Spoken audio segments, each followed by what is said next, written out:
Hi, I'm Sarah Butcher, and this is the Side Comment.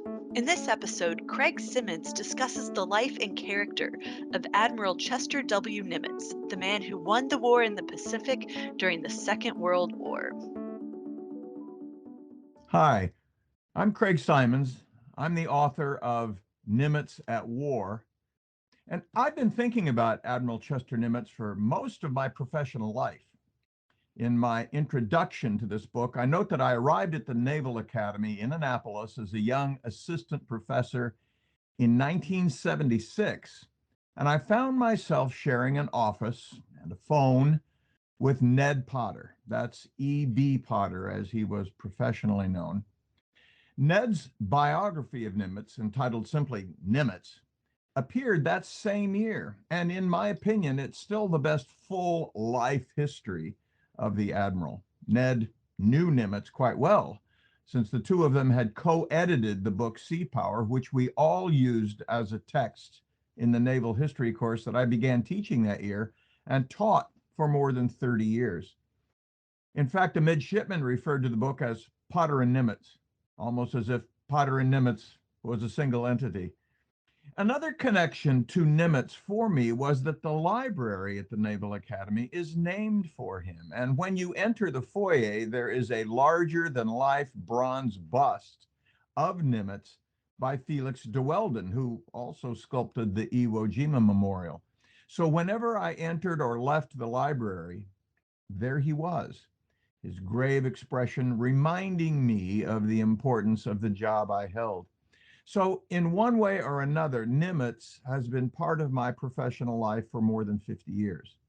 And quite apart from that, in my studies of command leadership, first at the Naval Academy and then at the Naval War College, I've come to believe that the most important character trait in a commander or a decision maker is temperament. This is not to say that expertise is unimportant. Knowledge, training, experience, industriousness, obviously, a historical consciousness. Why else would I be teaching it? All these matter. And yet, I believe that temperament is the key to successful command leadership, especially once an officer ascends to the higher ranks.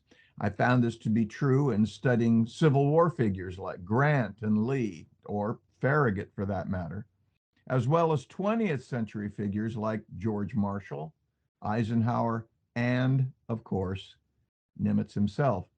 When I embarked on this project, I wanted first to tell the story of the Pacific War as seen from the pinnacle of command, but also to try to illuminate the elements of Nimitz's command temperament.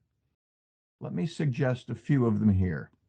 First of all, it was not only rare, it was almost literally unknown for Nimitz to display anger or agitation, even to raise his voice.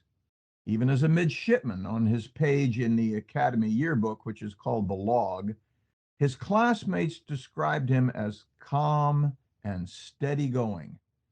And 3 decades later, a fellow admiral used almost exactly the same language to describe him as the calm, collected type that never showed stress or strain. Now, that did not mean he was never anxious or uneasy or apprehensive, simply that he did not let it show. Occasionally, his body would betray him. There's a story told by his young aide that in 1942, during the Guadalcanal campaign, Nimitz developed a slight tremor in his hands. And that concerned the aide, who discussed it with the staff officer, and they decided it might be the product of nervous tension. They concluded that shooting a target pistol would help because that would force Nimitz to focus and relax. And so they arranged to have a shooting range constructed outside his office building. Then the aide challenged him to a contest. Well, Nimitz, being instinctively competitive, was soon competing against his own Marine guards, betting them a Coca-Cola on the outcome. The tremor disappeared. Nimitz's calm demeanor was in stark contrast to some of his more prominent subordinates, whose nicknames suggest a lot about their temperament. Men like his amphibious commander, Kelly Turner, known as Terrible Turner, His Marine commander, known as Howling Mad Smith, even his carrier commander, Bull Halsey. They were all talented men. These were the men you wanted on your side when the shooting started. But all of them were better commanders, more thoughtful commanders, more effective commanders because of their connection to Nimitz. So, how did he do that? In my opinion, you can't really make a list of the characteristics of successful command. There's no such thing as the 7 habits of highly effective admirals. Understanding command temperament involves a full appreciation of the infinitely complex context in which decisions have to be made. So compiling a list is pretty useless. Yet in examining the wartime career of Chester Nimitz, we can catch glimpses that allow us to understand his command temperament and which give us a hint about who he was. First, he was patient. He listened carefully to the reports and briefs that came across his desk and waited until the briefer had concluded before responding.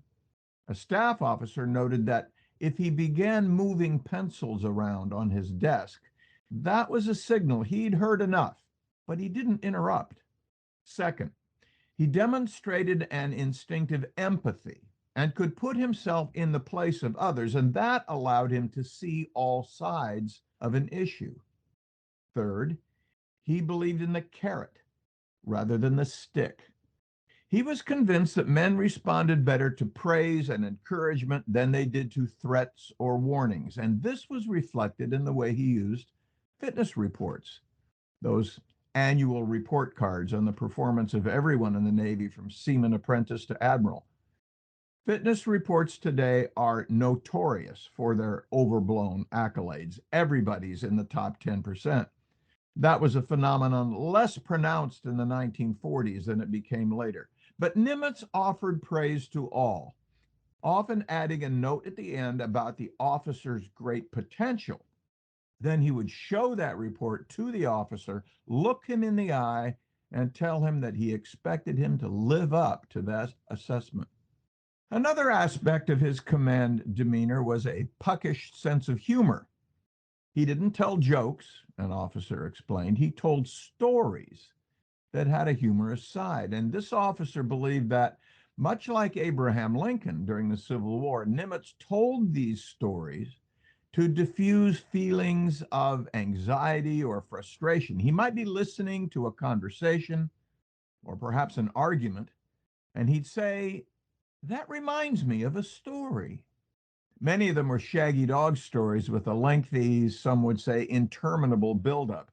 During dinner parties before the war, he sometimes took so long to tell one, his wife would interrupt him and say, "Oh, let me tell it. You take too long." I include several of these stories, in context, of course, in the book. And while it's evident that he did indeed enjoy a good story for its own sake, he also deployed humor with a calculating eye for the impact it would have on the circumstance, either to ratchet down emerging animosity or simply to lighten the mood in a difficult time. Like Lincoln's stories, they were little parables as well as humorous tales. Another characteristic that served him well was an almost uncanny ability to choose his battles, to know what battles could be won and were worth fighting, and which were hopeless and a waste of energy and ammunition. This was a skill that he applied not only in selecting battles with the Japanese, but also those with his own superiors in Washington. To the hundreds of thousands who served under Nimitz during the Pacific War, he seemed all powerful. After all, he possessed literally the power of life and death over them. But powerful as he was, Nimitz was also accountable to those above him, members of the Joint Chiefs of Staff, for example, or President Roosevelt himself. And he had to navigate through or around these august creatures. And what may have been even more difficult, he had to figure out how to work with, or at least not against, his nominal peer, Douglas MacArthur. To do all that, he developed a keen sensitivity that allowed him to disagree without being confrontational, to suggest alternatives without quarreling. He knew when to stand and fight on an existential issue and when to fold his hand and await the next deal. I'll mention one more aspect of his demeanor. His father had died of a heart attack at age 29, 4 months before Chester Nimitz was born, and determined not to meet a similar fate, Chester Nimitz embraced a daunting physical fitness regimen that consisted of brisk daily walks, long ocean swims, and competitive tennis. Few on his staff could keep up with him, and when news went around headquarters that the admiral was looking for a hiking partner, some officers almost literally hid under their desks. The only one who could keep up with him, by the way, was his chief of staff, Admiral Raymond Spruance. As I suggested, this is not a list of things that made Nimitz successful or a blueprint for others. Still, I think an examination of Nimitz's conduct of the Pacific War, which is what I offer in this book, can be a template for effective, even inspirational leadership. He did, after all, revitalize a battered and depressed Pacific Command from the wreckage of Pearl Harbor and lead it to triumph in Tokyo Bay less than 4 years later.